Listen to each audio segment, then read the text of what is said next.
This is Adam from bodyweightcoach.com. If you've looked around the site, I'm sure you've seen we've got tons of cool bodyweight exercises kicking around.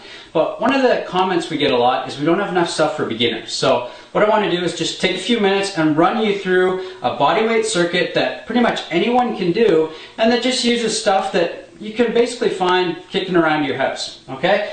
First exercise we're going to do is a pressing exercise, and we're going to use some kind of a raised surface. I'd say the easiest thing probably is a good solid coffee table.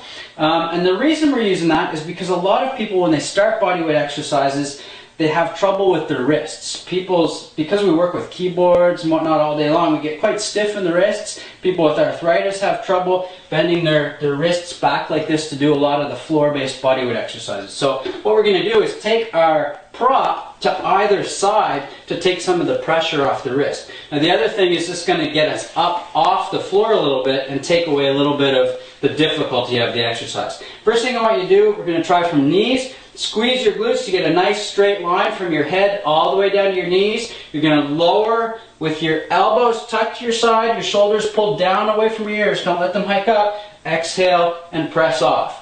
Now, as you're doing this exercise, if you get any discomfort in the front of your shoulder, just stop at that point. So you don't have to come all the way down if it's tender on the shoulders. Now, if that's quite easy, you can come up on your the balls of feet, and it's the same idea. Okay? Keep your glutes or your butt muscles clenched, nice straight line, head to heel, lower, exhale, press off. Alright? And the higher you get that surface, the easier it's going to be. The lower it is, the harder it's going to be. And then eventually, you can go straight from the floor with your knee press or with your standard push-up. And once you've done that, the second movement we're going to do in our circuit is going to be the McGill crunch, invented by a guy in Montreal.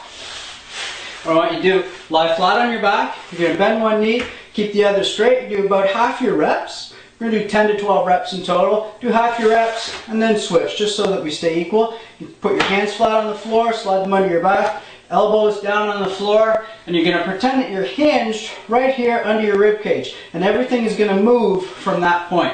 You're going to exhale, pivot up from that point, right under your rib cage, and then inhale back down. Exhale, pivot up. Inhale back down, keeping your lower back in contact with your hands the whole way, your elbows and your hands in contact the whole way. When you get halfway through, make sure you switch up and make sure you're pivoting from this point. So you're not curling up one at a time, you're pivoting straight up from that point. So from here to the top of your head, it stays in one solid block or one solid unit. After you've done 10 to 12 of those, you're going to roll to your side. Get set up on your forearm, bend your knees with your feet back, squeeze your glutes and bring your hips up off the mat so you got a nice straight line, head down to your knees. What you can do to make sure you get nice alignment with your upper body is point that free hand up towards the ceiling. Now, if this is comfortable, you can go from your feet. One foot on top of the other, squeeze the glutes, drive the hips forward. Don't let the hips sag back. Squeeze them nice and tight, keep them forward. Keep this hand pointed to the ceiling to keep this nice alignment with the upper body. You can do that 15 to 30 seconds, 45 seconds even, on either side, and just build up. As you can do a few more seconds, add those on. Alright?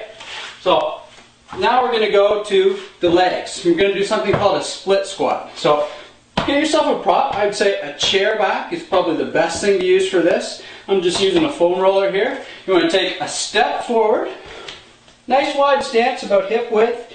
Shoulders square to the front. Both feet on railroad tracks straight to the front. Front knee will stay about over the front foot. You can use this prop to help you. You're going to lower your hips from here straight down to the floor. Okay, so you're not driving your hips forward and down, you're dropping them straight down. This back knee is coming to about 1 or 2 inches off the ground, and press back up. And you use the back of your prop to help. You can put as much pressure on this as you need to help yourself back up. You can do 10 to 12 on this side and 10 to 12 on the other. If you feel comfortable, you can just put your hands in front or out to the side for balance. You don't need to use that prop at all. Okay? 10 to 12 on one side, 10 to 12 on the other. And then the last exercise we're going to do is for the back, and it's a bit of a bonus exercise. It's kind of optional, and it depends whether you want to invest in some kind of a suspension training kit. Okay, this is the Rolls Royce. I love this. It's a Jungle Gym XT, and for what you get, it's dirt cheap. I think it's 99 bucks or something like that. And the neat thing about this is this knob you can throw over the back of a door, close the door towards you, pull it tight, and you can do your exercises right in front of your door. Okay, so you don't even need any fancy equipment like we've got around here. But if you have a bar or a joist, a ceiling joist or something, it's got a little loop here. Slide your handle in, pull it tight, and you're all set to go. And the neat thing about this too is, look, it's super easy to adjust so I get my handles even. On the blog, we also have a do-it-yourself explanation of how you can put your own rig kind of like this together for anywhere between 10 and 20 bucks using some dog leashes. Okay, so either option's great, but these things, if you want to put a little bit of money into them, are definitely an amazing buy. So this exercise is going to be seated on the floor.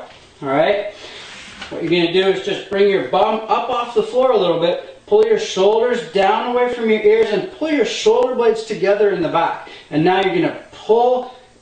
Actually, don't even think about pulling, think about driving your elbows down towards the floor and then squeezing them almost like you want to touch them together in the back, and then release. Exhale, drive the elbows to the floor, pinch them back, and release. Okay, so this is your row. The farther under your bar you get, the harder it's going to be.